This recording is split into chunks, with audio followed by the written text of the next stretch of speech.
Hey, everybody, this is Mike Miller, and welcome back to Strike Up the Band. On the show today, I've got a friend of mine.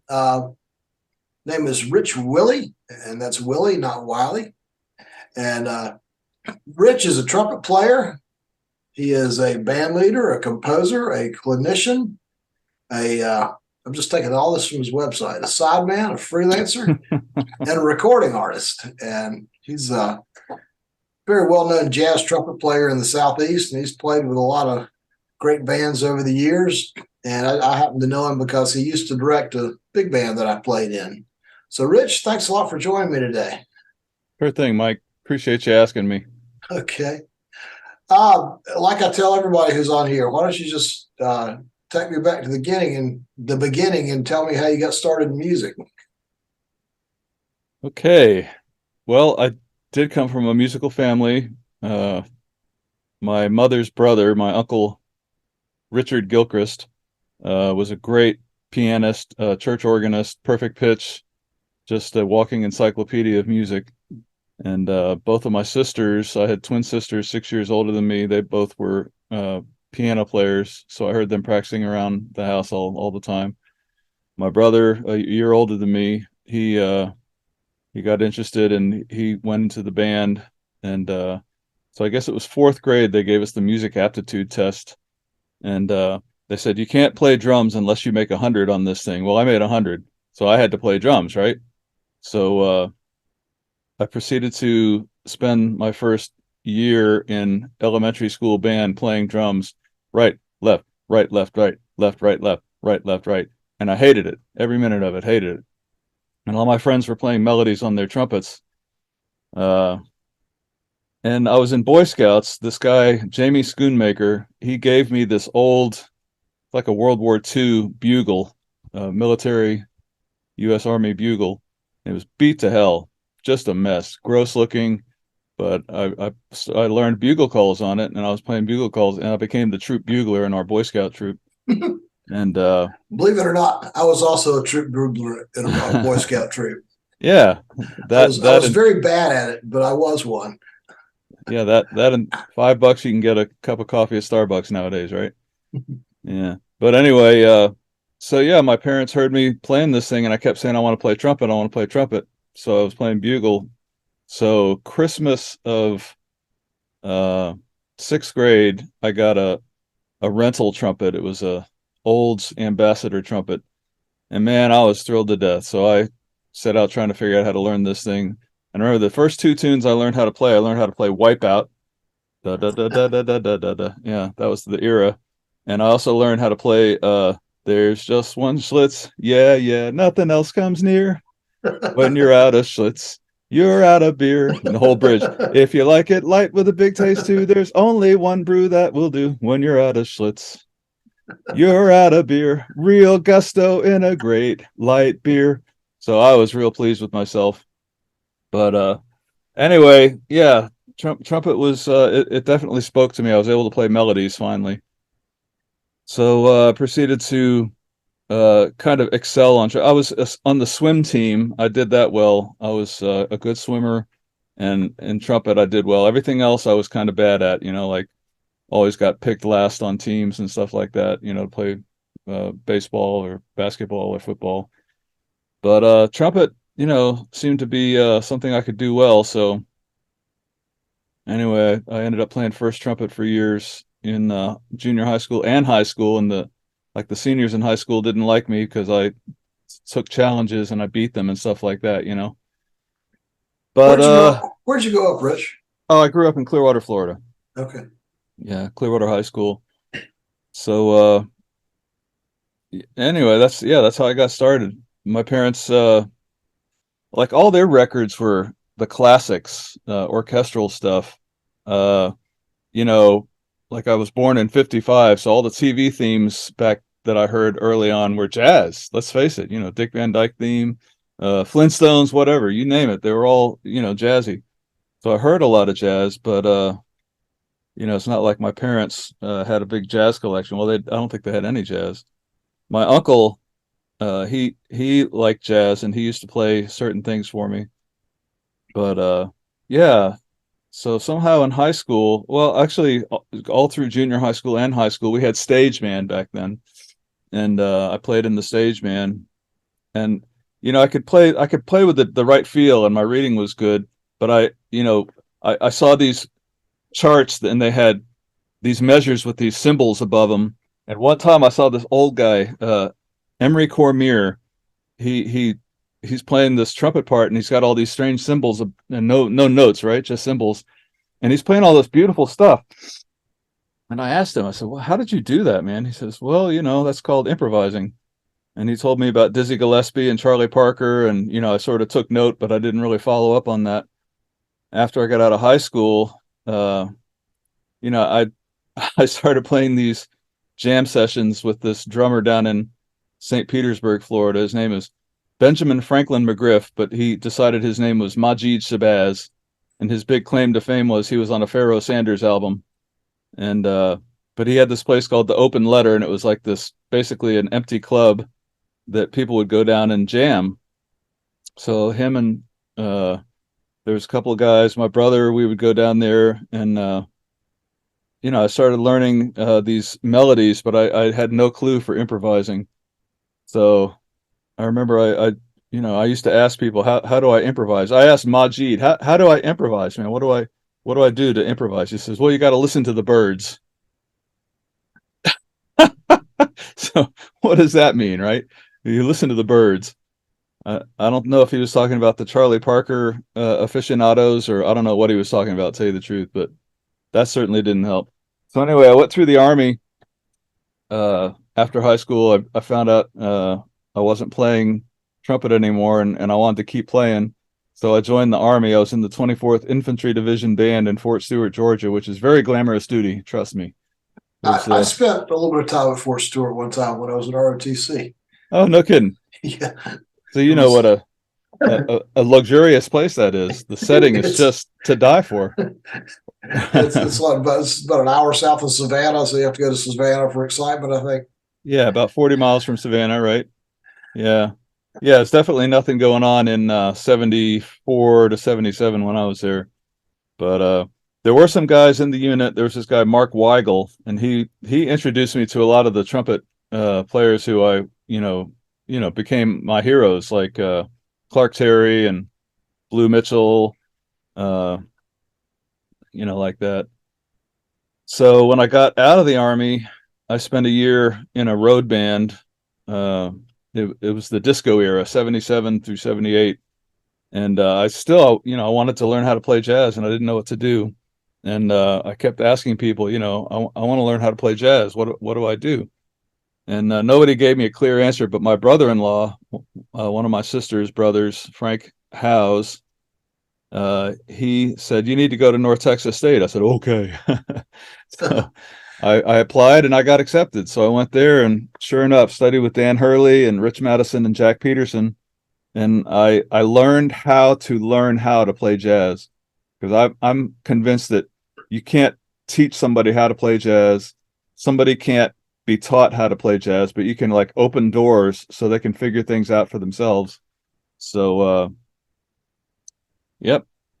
So good old North Texas is where the light bulb got turned on. The door was opened. I was able to start understanding. But Dan Hurley was great, man. I think he's still with us. He was fantastic. He he taught us about chords, which, chords to me were always this mysterious thing. I didn't understand how they moved. And, I used to listen to things like Tower of Power, and they would have these certain tunes that had these chord progressions. And, like you get used to hearing 1-4-5 in the blues, like Wipeout, right? You get used to hearing that, and that's real simple. But, when I heard these long, I can't even describe what I'm trying to say, but these like long chord sequences that really took you somewhere. To me, that was magical. And I really wanted to learn how to do that. So Dan is probably the one most responsible for helping me open that door. Him and Jack Peterson, well, and Rich Madison. Yeah, tell us about North Texas. I mean, that's a place where a lot of legendary players have come from over the years. Well, I mean, I was there. I got there in the fall of 78. And, I met Conrad Herwig almost right away, Jim Snydero, Dan Fernero, Tom DeLibero was playing lead trumpet in the 1 o'clock band. He was a giant, I thought. I think he still is a giant because I heard him not too many years ago in Vegas. He's just ridiculously good. But yeah, I mean, Bob Belden, I used to go hang out with Bob Belden, and he became the AR guy at Blue Note Records for many years. And I actually saw him not too long before he died in New York. I was over at his place. Man, he had the record collection to die for, and he knew those records too. But North Texas, the faculty was good, but I think the most inspirational part for me of being at North Texas was, when I got there, I was 5 years out of high school, so I was a little older than most of the other guys, in the rotation that I started with.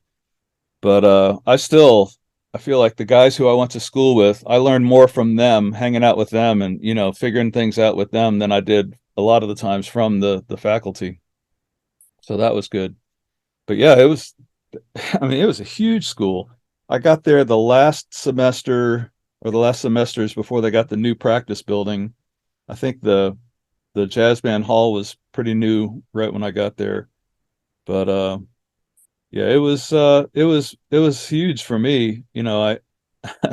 Oh, the other thing was, after my first semester, I had this injury on my lip. So there I was, I had to let this thing heal. And I'm listening to all these guys around me getting better. I ended up leaving there, moving to Philadelphia in '81 and studying with Doc Reinhardt, because he's like the guy who, when you're in trouble, well, back then, when you were in trouble as a brass player, you go see Doc Reinhardt. And so I started playing valve trombone and bass trumpet. So from '81, I kept trying to come back to trumpet, but I couldn't do it. But from '81 to '95, I think, I was in the trombone section. Well, you've heard me play valve trombone and bass trumpet. I know. I'm sorry. Hey, sounds good to me. Well, we had some fun, that Spartanburg jazz ensemble. But anyway, yeah. Yeah, I was not one of the winners there at North Texas, because I was having all these chop problems. In fact, that's kind of been the story of my life, is overcoming chop problems. I had that injury. I've had Bell's palsy. I had shoulder surgery twice. I was doing something that Doc Reinhardt called type switching. I did that twice, it turns out. So I had to build from the ground up on trumpet and bass trumpet, I guess 5 or 6 times now. So I'm pretty good at helping other people troubleshoot, but I'm not all that great at always spotting, what it is that I'm doing wrong. Now, did you study composition in college as well? Or does that something that come along later? No, I switched majors. When I first got there, I had been studying with Doc Reinhardt and Making Success. And the first thing my trumpet teacher told me at North Texas, see, I thought I was going to go there and study with John Haney. I figured he was, the guy who he would lay hands on you and you become a brilliant trumpet player. But you didn't get to study with John Haney unless you were a grad student, unless you were already good. So I'm kind of convinced that he may not have been responsible for why so many of his students played so great. They may have already played great by the time they got to him, because there was kind of this screening process, right? So anyway, yeah, I dropped my lessons right away, and I found out to keep my GI Bill, I had to be on a degree program. So I found out that I could keep taking the jazz classes if I switched to composition major. And so I kept taking the jazz improvisation stuff while I was a composition major at North Texas. I studied with Merrill Ellis. He was a great composition teacher, if you like that kind of thing. Hey, somebody's got to write the music. Well, but problem is, not many people want to play that music. They keep playing all the old classics.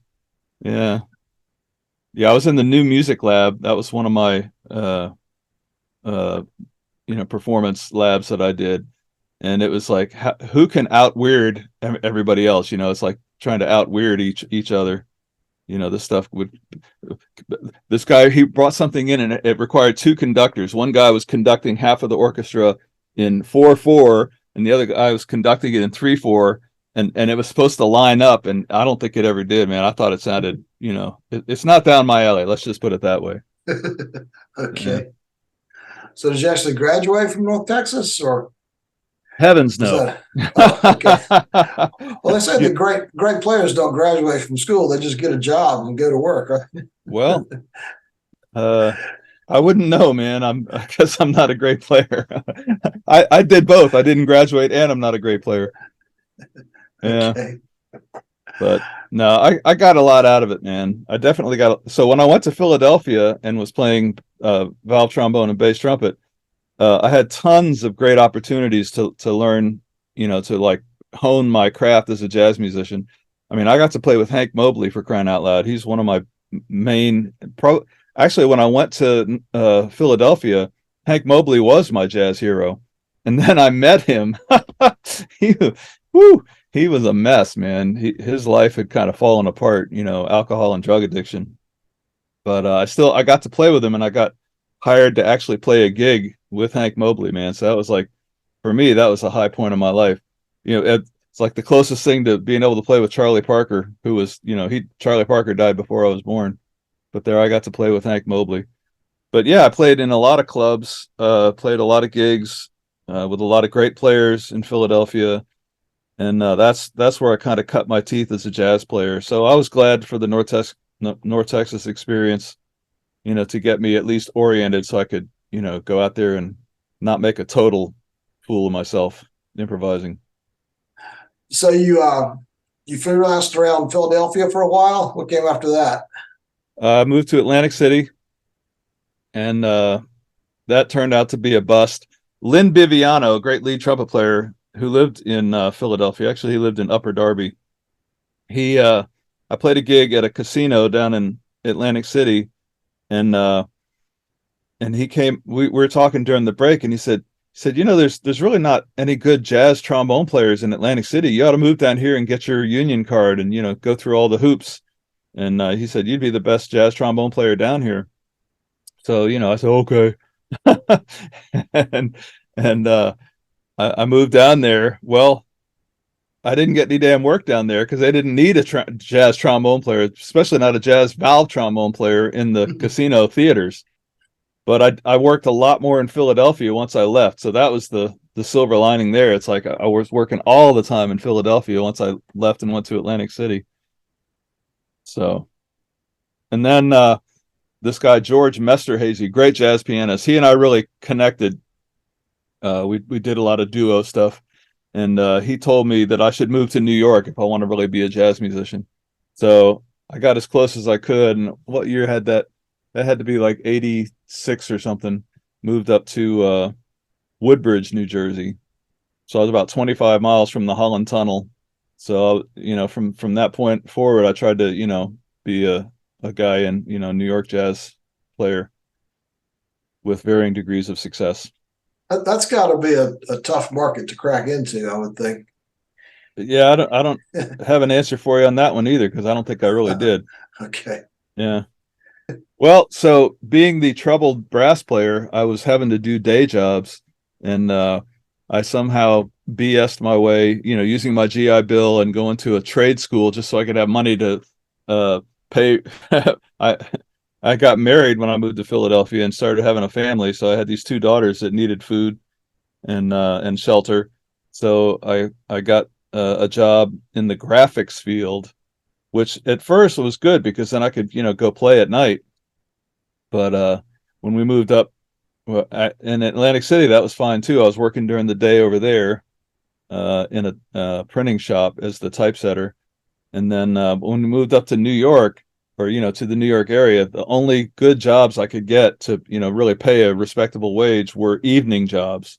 So that is when kind of started to conflict with my aspirations to be a jazz musician. So yeah, and I ended up getting fired from a lot of jobs, and because they didn't have a real good sense of humor, some of them. It's like, we get paid on Thursday, and I had a Friday night gig, and I would take the Friday night gig, and I'd call in and say, man, I'm sick. I think I have this 24-hour brain tumor. I said I ought to be okay by Monday. and they just didn't think that was funny. I still don't really get it. But anyway, yeah, that was kind of rough. So yeah, I did work a lot in New York as a typesetter. I worked great gigs up there, and I worked some weekend gigs, like but and I was going to jam sessions after hours a lot. So I did run into a whole lot of great players up there. That was pretty cool. Did you ever get in on any like Broadway shows or anything like that?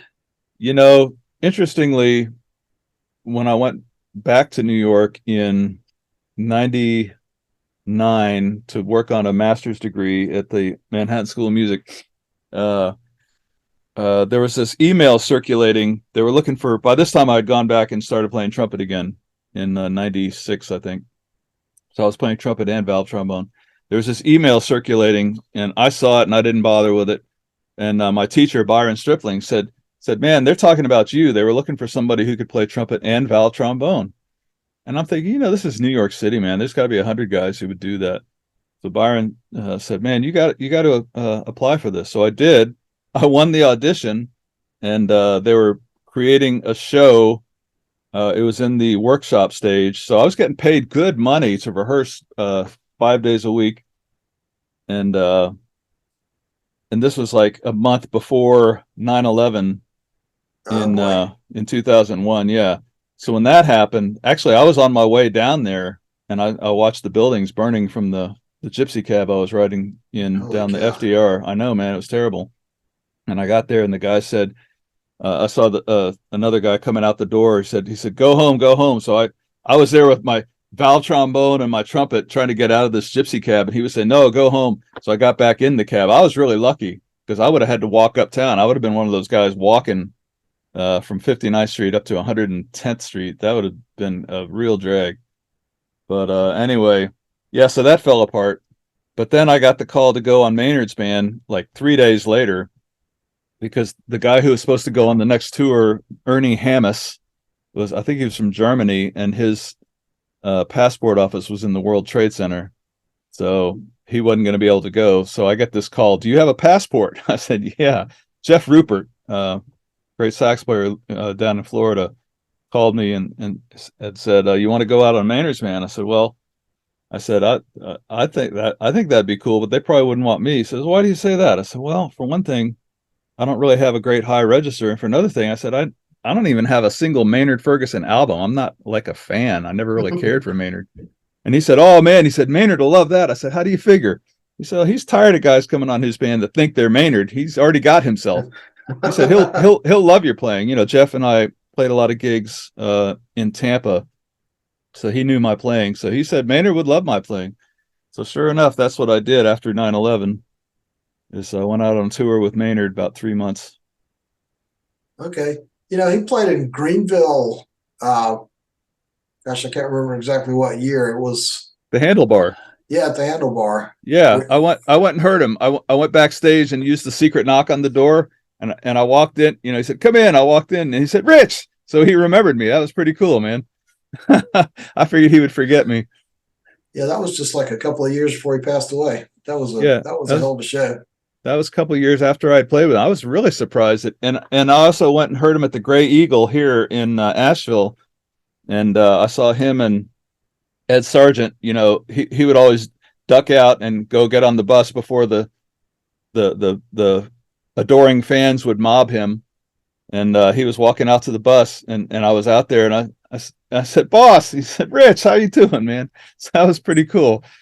Yeah, I figured he would forget. He's had a million guys on his band. What's another damn trumpet player, right?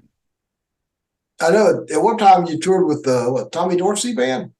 I did that for several years after I moved down here from New York. I moved down here shortly after 9/11. Imagine that.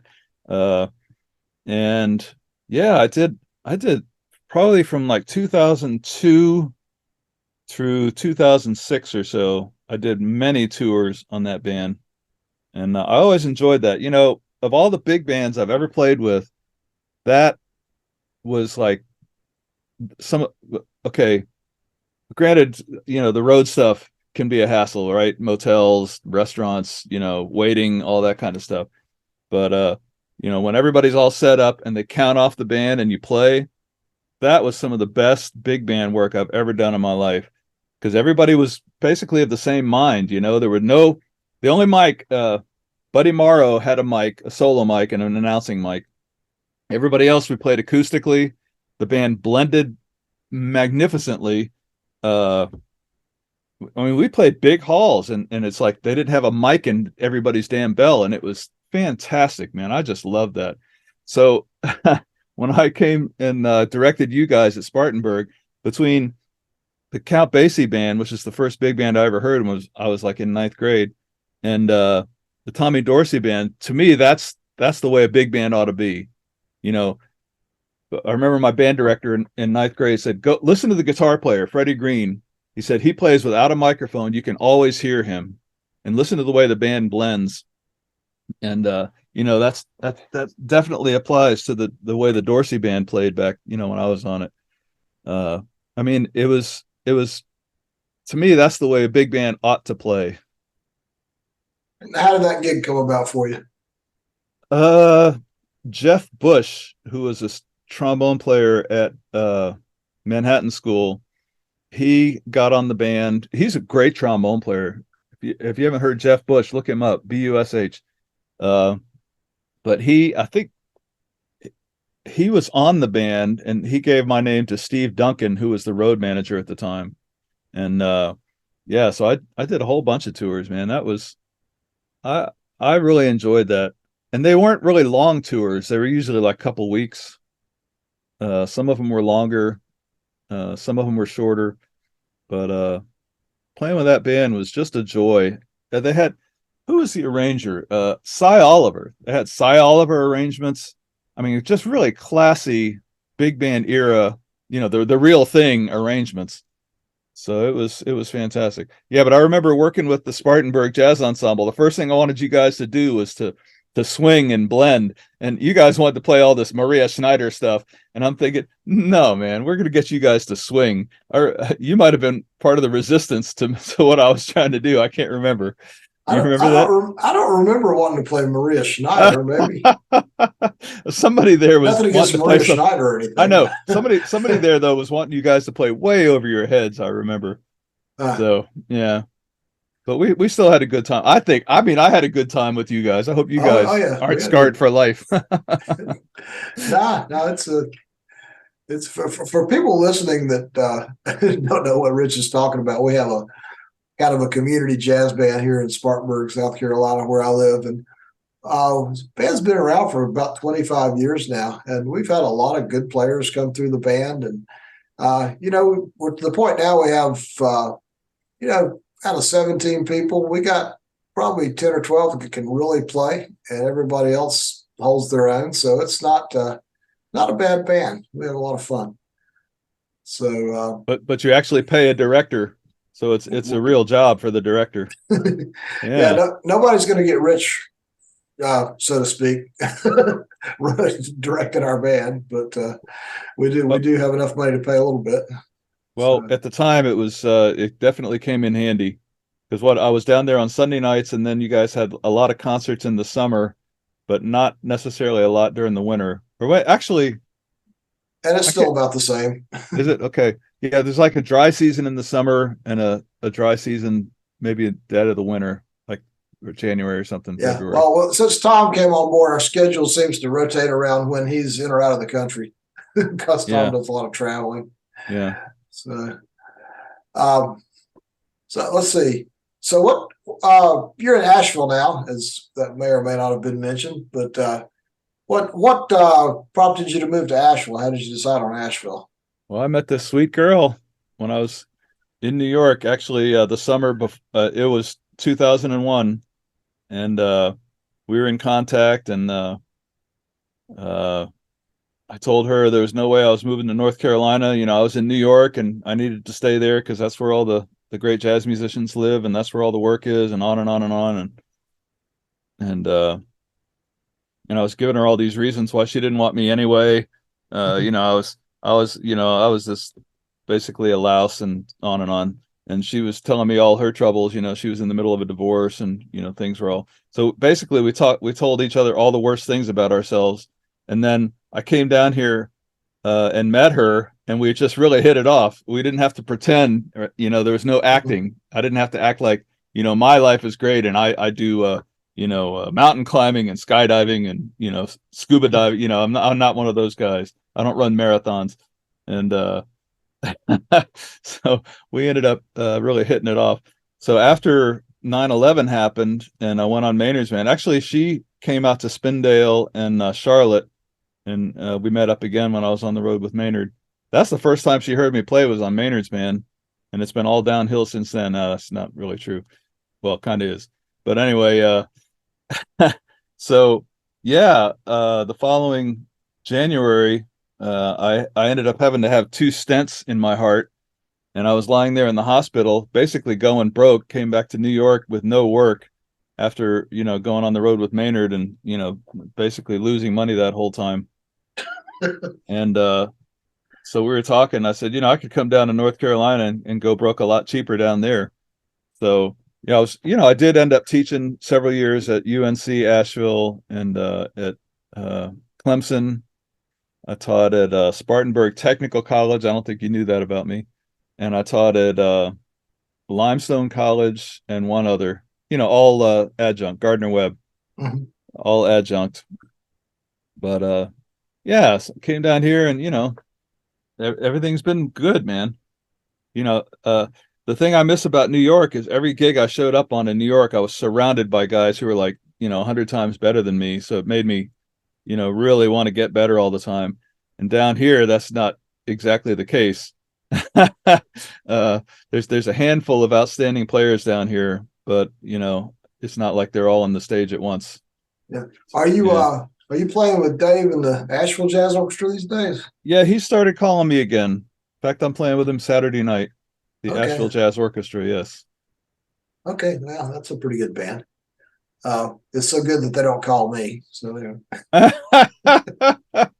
there's a lot of bands that are good enough to not call me. Well, he goes through some trombone players, that's for sure. He goes through some trumpet players too. Okay. One thing I wanted to talk about is the CD you put out a few years ago, Baptism Big Band. For those who haven't heard it, Rich wrote all the music and arranged it, and went to California and put together just a really fantastic all-star band to record this CD. Why don't you tell us about that whole project? Well, you make it sound, first of all, I did write all the tunes except one tune. Micah Benny arranged Old Folks. He was helping me put a concert together, and I wanted to have mostly my music, but I also wanted to have a standard or maybe 2 standards. But he arranged Old Folks, but the rest of the tunes were all mine, and they're arranged. See, I can arrange small group stuff. If I didn't write the tune, I seem to be able to really do something with an arrangement. If it's my own tune, I have trouble arranging it. I love to hear what other people do when they arrange my tunes. Okay. So Gordon Goodwin arranged 4 or 5 tunes. Wally Minko, who's a giant, he arranged, I think, 4 of my tunes. And then, it's not coming to me. Chris Walden arranged one of my tunes. So, and my old friend Dan Fernero from North Texas, when Micah Benny was going to write some charts for me, because see, Byron Stripling told me you need to have some charts so you can go do, play with college bands, throw your stuff down in front of them, and have your own material arranged so that you can be featured. So that's what I had talked to Mike about. So he got that started, and Dan got Gordon and Wally and Chris on board also to write some charts. So the idea was to get a recording of some of my stuff so I could get some work as a guest artist. And well, I knew Dan was doing well in the studios in LA, but I had no idea, man. He put together this just a monster band, basically a lot of the Gordon Goodwin guys, and then some of the other like star players out in LA, and just a phenomenal band.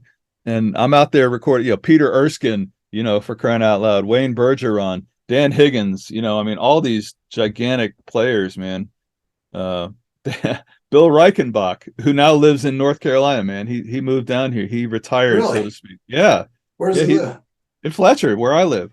Fletcher, North No Carolina. shit. Oh, pardon No. me. This is supposed to be a G-rated podcast. It is Bill, G-rated. I didn't know Bill. Wow. Yeah. Well, you didn't listen to the clip I sent you today. Okay. Well, Yeah, he's I'll on listen there. to it later. Yeah. Okay.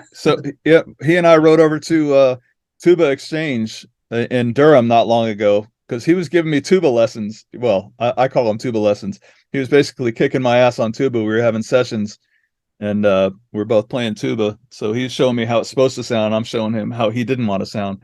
But anyway, so we rode over there. We got to talking about it, and he loves playing, like traditional jazz stuff. So we put together a group, and I play trumpet and tuba. He plays trombone and tuba. Like I'll start a tune on trumpet, he'll be on tuba, and like during the clarinet solo, I'll put down my trumpet, pick up my tuba, and then he looks over and like I'll start playing tuba, and he puts down the tuba and picks up the trombone and plays trombone. So we're like on every tune we're switching back and forth like that, and it's just a blast, man. I'm enjoying the hell of it.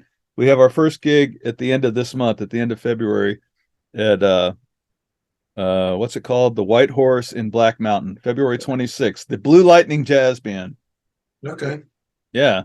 So it's going to be fun. Yeah, and I sent you out that YouTube video today that you were too busy to watch. I actually I have feel so important. I sort of have a real job, Rich. I feel so important. I feel like I matter so much to you, Mike. No, that's okay. Well, you can listen to it later. But yeah, Bill's here, and he's man, he's doing wow, it's fantastic. Well, anyway, back to that band.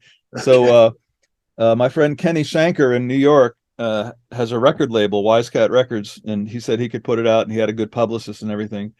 And it really did well on the jazz charts. It was getting played like, I don't know, 500 stations or some shit. I mean, some stuff like that. I have a new album. It's on vinyl even. Yes. Okay. Yes. You sent me that. Well, I sent it to you on CD. Okay. This is a superior. Oh, there you go. This is a superior product here. LP vinyl. Yes. Now, what's the band on this one? What is it? A small group or?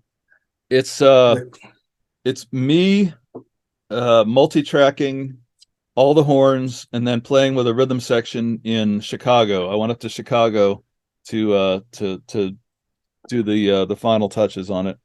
So that's the bulk of the record is that. Okay. Yeah. So when you went to LA for that, so you didn't know who was going to be in the band. You just had a contractor to hire the band, and then. Well, Dan Fernero, yeah, he was the producer and the contractor. He told me he asked me about drummers, and I told him, I said, the kind of drummer I want, I gave him the example of Mel Lewis. I said, Mel Lewis, he wasn't flashy, but he always played exactly what the music needed. And I said, and that's what I'm looking for in a drummer. So, and the bass player, needed to play like a 5-string electric bass. So he got Edwin, and I'm drawing a blank on Edwin's last name right now. Wow, that's terrible. Anyway, well, I'm not getting any younger. So how long did it take to record that? I think it was 4 days total. And, those guys out there, they just read whatever you put in front of them. So I don't know if anybody ever really looked at the music before we did it, but we would do a run through once just to understand it, talk a little bit. And then the rhythm section would do a pass, and then they would lay the horns on top of that, and then did the solos after that. So it was actually going pretty well until I think the second or third day when we did Wally's charts. Wally's charts are Funk Heap and Down and Dirty and Little Treasures. I mean, they're so involved, man. They really take you on a trip around the world, man. So it ended up costing us a little extra time getting Wally's charts right, but definitely worth it, man. So, but yeah, and Tom Hooton plays on Down and Dirty. He's now the principal trumpet in the LA Philharmonic. He and I went to school together. Really? Okay. Yeah. So it's kind of fun, you live long enough, and all these guys that you did things with in the past, they go on and do great things. So Dan and Tony Bonsera, Dan asked me if there was anybody I wanted in particular, and the only guy I could think of in LA who I knew who wasn't really working a lot was Tony Bonsera. He's a buddy from Manhattan School of Music, absolutely incredibly talented trumpet player and arranger. He's got this like LA rock, what does he call it? I can't think of it. They perform whole albums, like they performed Sergeant Pepper's Lonely Hearts Club Band. I can't. That's probably not right. But they perform whole albums. Genesis. I see. I'm not really into rock, so so I can't rattle off. But I've watched his YouTubes, and it really is. He's such a talented guy, man. Okay, so what are you up to most of these days? You doing some teaching or? Well, I'm practicing tuba. All right, here. Let's see if I can do this without making you seasick. See, I got my two tubas here. Got my E flat tuba and my double B flat tuba. And let's see, it's kind of a mess over here, but I don't know if you can see my bass trumpet and my cornet and my trumpet. Yeah, they're all down there. And and I just finished a couple books. That whole publishing company thing started kind of by accident. I had written a bunch of duets to play with a buddy when I was going to University of South Florida in, I guess, 96 to 99. And when I went to New York to go to the Manhattan School of Music, I went to Charles Colin, and he said he would publish my stuff. So he published 4 of my books. And then I didn't get paid a penny. So Bob Bernotis, jazz journalist, he and I had dinner a couple days after 9/11, and we decided that we were going to start our own publishing company, because he had been kind of getting screwed by jazz periodicals. He would write things and not get paid for them. So basically he still owned the rights to them. So he put out a couple books. I started putting things together, and good grief, man, I think I have over 40 books now that I've written on baptism music publishing. So, and never once did I set out to write a book. They always just sort of came about as a result of, doing something for students, really. So that was one of the benefits of teaching all those years, was I cooked up all these ideas and expanded them into whole books. So basically the baptism music publishing catalog is all stuff that I designed to help students in one way or another. Yeah, and if for listeners, if you look at Rich's website, it's boptism.com, BOPTISM. And yes, he's got quite a few books on there. Jazz theory, jazz improvisation, trumpet, trombone methods. Yeah. Yeah. All right. Yeah. I'm pretty good at helping other players. I'm not always that good at helping myself. But and I got to mention this other guy, Doug Elliott, who he was a Reinhardt student from way back. I know Doug, yeah. Yeah, he used to play in the Airman and Note. Go ahead. Yeah. Well, it's a funny story. Doug's actually been to my house one time. I took a lesson from him one time when he was driving up I-85, and he put out this thing on one of the trombone websites saying, hey, anybody wants lessons, I'm going to be coming through this area. So next thing you know, Doug was at my house and I was taking a lesson from him. Well, he saved the day for me, because about a year and a half ago, I was convinced I wasn't ever going to be able to play trumpet again, because it was just falling apart. Tuba was going okay. Bass trumpet has always felt fine. But so it turns out I was playing tuba one way and I was playing trumpet another way, and they're kind of conflicting and making my trumpet chops crash and burn. So Doug's got me doing everything the same way now. And yeah, my trumpet chops are finally starting to, well, when I was playing with the Spartanburg guys, I used to play on concerts, and I used to feel pretty good back then, man. So I'm not quite there yet, but I'm getting close. With all this valve trombone playing you've done, have you ever tried to learn the slide? I did. I have acquired and let go several slide trombones. I just, as a bebop, oriented player, I can't get this to cooperate with me. It's I've been doing this for so long. I mean, come on, I've been playing. Good grief, man! Like 55 years now, 3 valves. So Yeah. yeah, just adding a fourth valve on tuba is hard enough. When did you take up the tuba? It was July. Uh, I know the date, July 19th of 2017.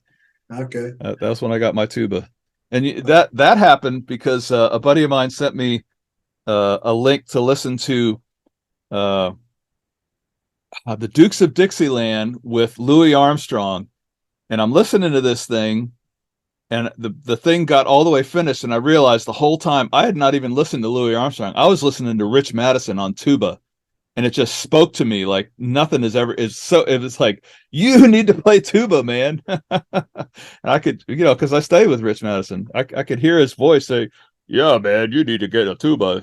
That's your voice. You need to play tuba." I can't do impressions of anybody. Sorry. All right. Well, you got any new projects or anything you want people to know about before we end this little party? Well, it would be nice if people would buy this LP because I had these LPs printed. So it would be nice if people would buy those. I just finished a book called Get Right to It for trumpet and trombone. And I released also two books, one called Trumpet Voodoo and one called Trombone Voodoo. And they were released originally on PDF, but I went ahead and put them out just in the last few weeks on hard copies. So those are done. The Blue Lightning Jazz Band. I'm ready to rock this thing, man. We're playing at the White Horse February 26th, and that's our first gig. We did a recording that I sent you a YouTube clip of that hopefully That I you're will going to listen to as soon as this podcast is over with. Yeah, because Bill Reichenbach, man, he sounds so. I mean, he's playing tuba and he's playing trombone and he's into it, man. That freaks me out. A guy of his stature, retiring down here and being willing to play in this little thing that I put together is super exciting for me. So that's motivated the hell out of me. So you got a like piano, bass, drums kind of with Nope, that, or is there nope. just two of you? Russ Wilson's playing tenor banjo and he plays some drums and he sings. And then Walt Cross is playing clarinet, a little bit of tenor, hopefully not too much because clarinet really is the sound for this stuff. And then I'm playing trumpet and tuba, and Bill is playing trombone and tuba. Okay. Yeah, but it's a cool little sound, man. I'll have to come hear you. Yeah, please do. White Horse, February 26th. I'll tell him if Mike Miller shows up, just charge him double. All right. Okay, Rich. Hey, thanks a lot for taking time to speak with me tonight. It's been a lot of fun. Man, my pleasure.